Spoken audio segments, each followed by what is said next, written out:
అందరికీ నమస్తే. గరం గరం వార్తలకు స్వాగతం. ఇయాల కూడా మీకోసం చాలా వార్తలు పట్టుకొచ్చినాం. ముందుగల హెడ్లైన్. మోడీని బతిలాడుకుంటున్న బాబు. ఒక్క ఫోటో ఇవ్వండి. నాయ్ నాయ్ నాయ్ నాయ్. కూటమి కుట్రలు బయట పెట్టిన పేర్ని నాని. అంటే వీళ్ళిద్దరూ మోసం చేస్తున్నారని మూడో అతను చెప్తున్నాడు. మండు టెండల అవ్వాతాతల పెన్షన్ తిప్పలు. దీనికి కారణమైన బాబుకు పెడుతున్నారు సుర్కలు. దొంగోడెత్తుకపోయిండు అవ్వమెడల గొలుసు. గంట తిరగక ముందే పట్టుకున్నాడు పోలీసు.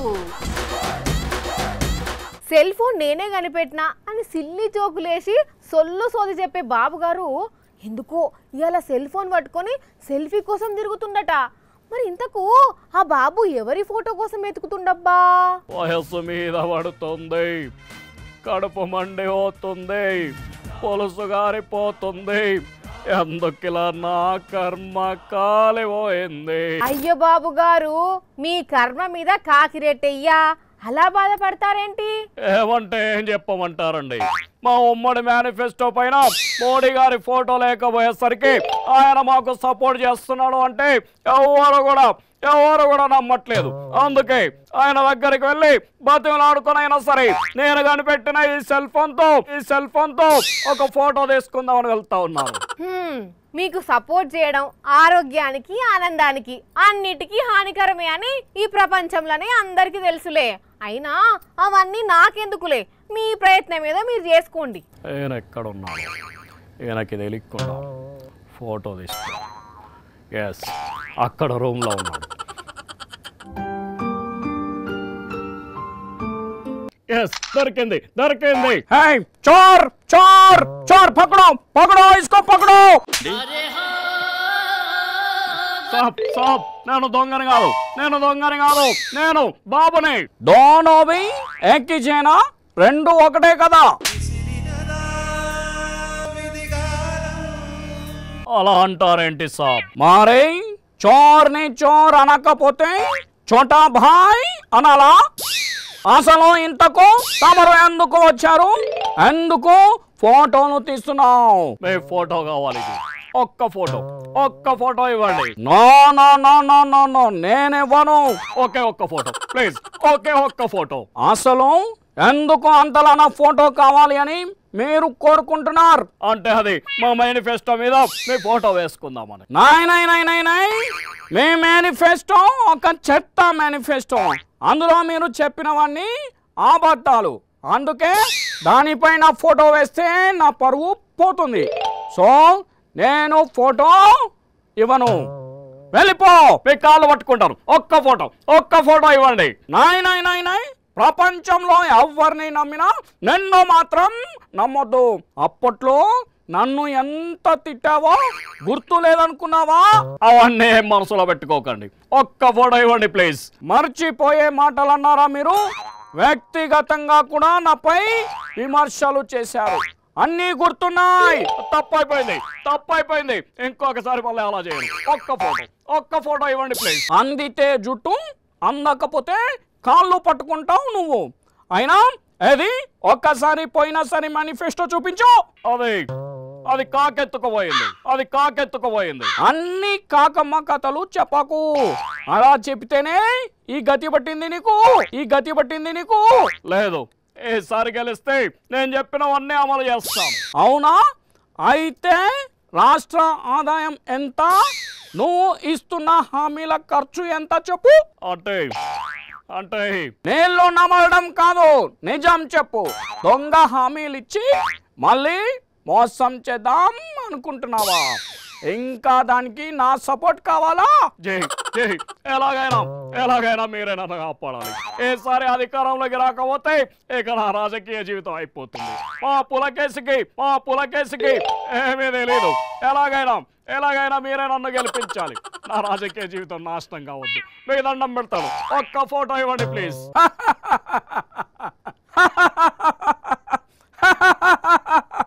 ఎందుకు నవ్వుతున్నారు మీరు? ఇంకా కొత్తగా నాశనం కావడానికి ఏముంది?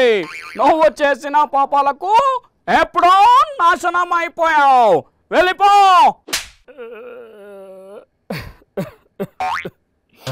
ఎందుకిలా నా కర్మ కాలిపోయింది, ఎందుకిలా నా కర్మ కాలిపోయింది.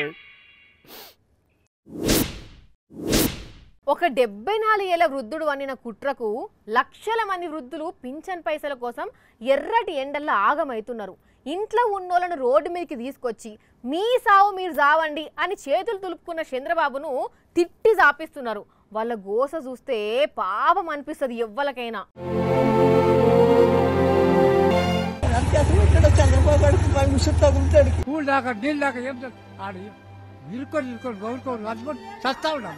చూసిండ్రానుల్లా పాపం ఎర్రటి ఎండలల్లా కాళ్ళు ఈడ్చుకుంటా ముక్కుకుంటా ములుక్కుంటా పింఛన్ పైసల కోసం తాన్లాడుతున్నారు ఈ అవ్వాతాతలు. తిండి లేదు, నీళ్లు లేవు, ఈ నెల మందులు కొనటానికి చేతుల నయా పైసా లేదు. జగనన్న నెల నెలా పంపించే పింఛన్ డబ్బులతోని పైలంగా ఉన్న ఈ అవ్వాతాతలకు పింఛన్ ఇయ్యకుండా చేసి ఇట్లా ఆగం పట్టించిండు చంద్రబాబు. ఏందవ్వా అని ఎవరన్నా పలకరిస్తే చాలు ఏంది మాకి కష్టం అని కండ్ల నీళ్లు తెచ్చుకుంటున్నారు. ఇప్పుడు ఏడ్చుకుంటూ వచ్చినాము, మాకెంత బాధ ఉంది తెలుసునా.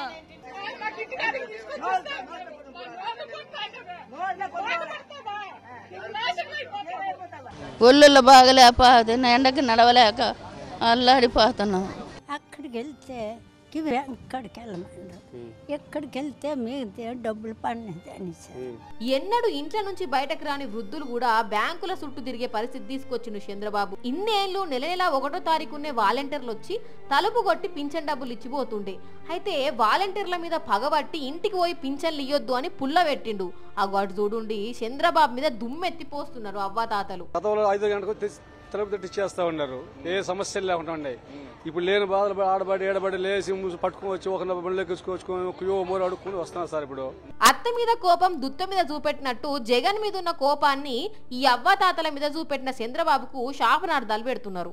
ఇంటికి వచ్చి తలుపు తెట్టి బియ్యం తలుపు తెచ్చి ఇస్తాను పింఛన ఆ బట్ట ఇచ్చి ఇప్పుడు ఇంత పని చేసిండు. ఇప్పుడు ఆగు జన ఓటుకు ఓటు వేస్తాం, ఊరికి ఓటు జగన్కి 4 ఓట్లు ఉన్నాయి, 4 ఓట్లు జగన్కి వేస్తాం. విజనరీ అని చెప్పుకునే చంద్రబాబు చేసిన ఘనకార్యానికి పండుటాకులు విలవిలాడే పరిస్థితి వచ్చింది.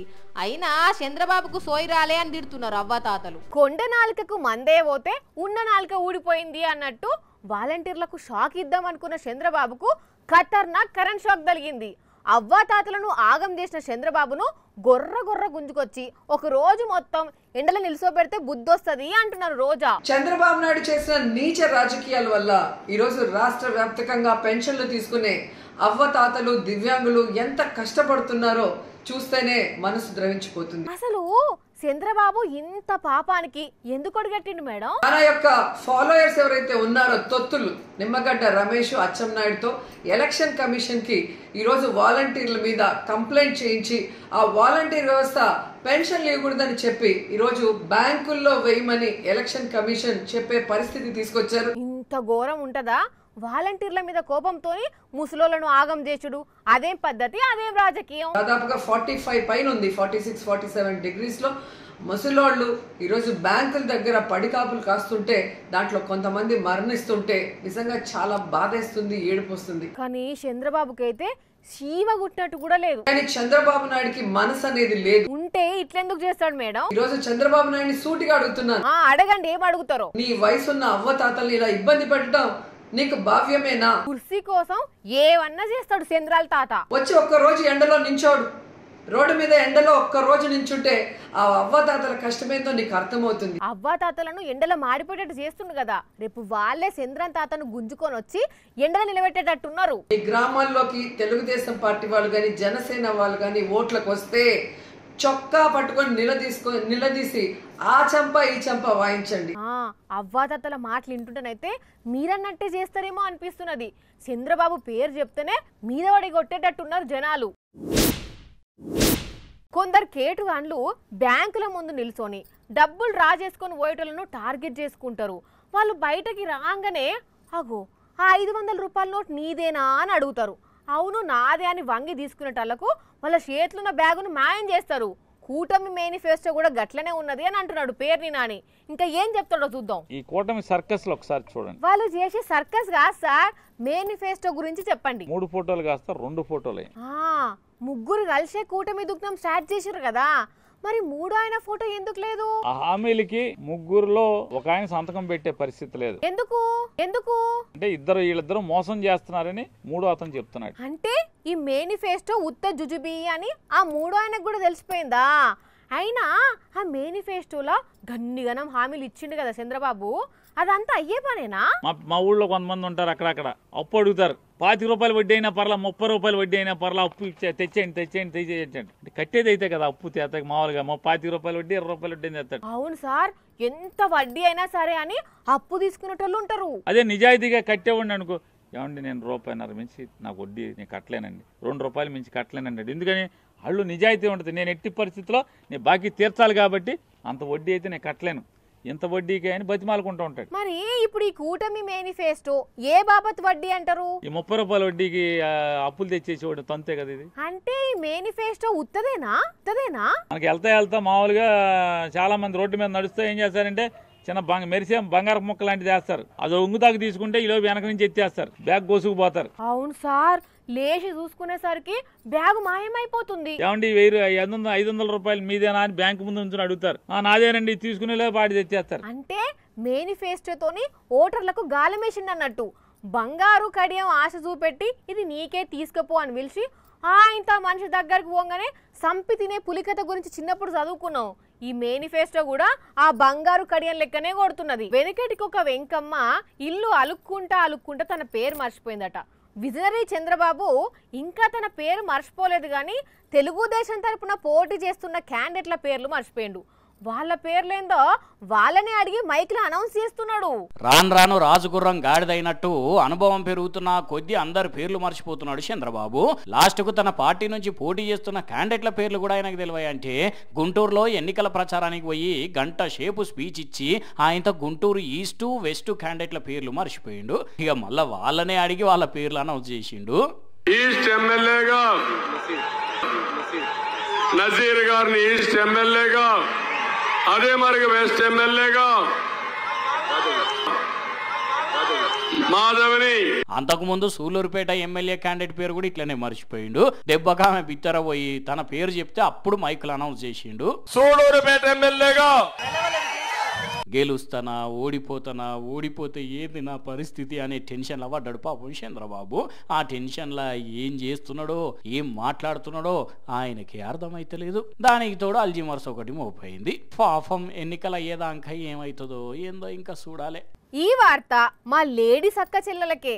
పెన్మిటి ప్రేమ కొద్దీ 5 తులాల బంగారం చేయించిండని మెడల వేసుకొని తిరుగుతున్నారా? దుబాయ్లో ఉండే కొడుకు 10 తులాల పుస్తెల తాడు చేయిస్తే కొడుకు పేరు చెప్పుకుంటా మెడలేసుకొని తిరుగుకుంటా అందరికి చెప్తున్నారా? లేకుంటే పెన్మిటి పర్సులకి వెళ్ళి అప్పుడో ఇప్పుడో తీసిన పైసలు పెట్టి బంగారం కొని వేసుకొని మురిసిపోతున్నారా? అయితే ఈ వార్త మీకోసమే. అవ్వర బిడ్డ సూష్నారుల్లా బద్మాష్ గాడు ఎంత పని చేసిండో ఆగినట్టే ఆగిండు. ఏందో ముచ్చట చెప్పిండు, అట్లనే చైన్ గుంజుకొని ఉరికినాడు. ఆగ్రావారి నీ దొంగ ముక్కుల కారం ఏడికోతావురా? పాపం ముసలమ్మ చూడుండ్రి ఎట్లా మొత్తుకుంటా ఎమ్మటి పడ్డదో. నిజామాబాద్ సుభాష్ నగర్ రామాలయం దగ్గర జరిగింది చైన్ స్నాచింగ్. ఏందో పనుండి బయటకు వచ్చిన ఈ అవ్వ మళ్ళా పని చూసుకొని ఇంటికి పోతుంటే సడన్ గా యాడికెళ్ళి వచ్చిండో ఏమో గాని ఆడికెళ్ళి మూల మలుపు తీసుకొని వచ్చిన ఈ ఘోషగాడు అవ్వ దూపైతున్నది, కొన్ని మంచినీళ్ళు ఇయ్యవా తాగుతా అనుకుంటా ఒకటే సెకండ్ల మాట కలిపి అమ్మ మంచినీళ్ళు ఇయ్యబోతుంటే ఇట్లా పారిపోయిండు. అదృష్టం ఏందనంటే ఈ ఉరికిరాని తోలు మందం దొంగోడు సీదా పోలీస్ వాహనానికి ఎదురు పడేసరికి వాళ్ళు అట్లనే పట్టుకొని జైలు వేసి అమ్మకు షేని చిన్రాట. కానీ చూడుండ్రి వీడు ఎంత దేడ్ దిమాగ్ దొంగోడో, వీడికి సరిగ్గా ఉరకనే వస్తలేదు. మీదికెళ్ళి చైన్ స్నాచింగ్ చేసి ఉరుకుతే సీదా పోయి కాకిల చేతుల్నే వాడేయంబటే. అవ్వకు ఏం దెబ్బలు దాకలేదు, మళ్ళా బంగారం దొరికింది. గాని ఈ దొంగోనంత శాతగాని దొంగోడైతే ఎవ్వరుండరు పోండ్రి. అబ్బబ్బబ్బబ్బా ఏమెండలు పోండ్రి, కుమ్ముడు గుమ్మేస్తున్నాయి.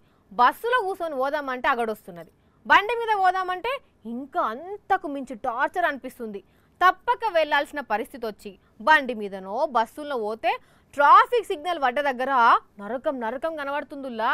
మీరు కూడా చాలా మంది ఇలా వడదెబ్బ తాకించుకున్నారు కదా. ఇగో అట్లా ఎవ్వరు తక్లీఫ్ పడకుండా ఇక్కడ ఏం ఉపాయం చేసిర్రంటే ఐడియా ఎట్లున్నది? పోలా అదిరిపోలా. అవు ట్రాఫిక్ సిగ్నల్ దగ్గర గ్రీన్ నెట్ పందిల్లే వేసిండ్రు. రోడ్డు మీద వాహనాలపై తిరిగిందంతా ఒక ఎత్తు అవుతున్నది, సిగ్నల్ పడితే వెయిట్ చేసుడు ఇంకో ఎత్తు అవుతుందిలా. జనాలు కండ్లు తిరిగి కింద పడుతున్నారు. ఆరోగ్యం సరిగా లేనోళ్ళు ఆపదల పడుతున్నారని పుదుచ్చేరిలో ఎండ నుంచి జనాలను కొంతలో కొంతైనా కాపాడుకునేందుకు ఈ ఉపాయం చేసిర్రు. అగ చూడుండ్రి ప్రయాణికులు ఎంత ప్రశాంతంగా కనబడుతున్నారో.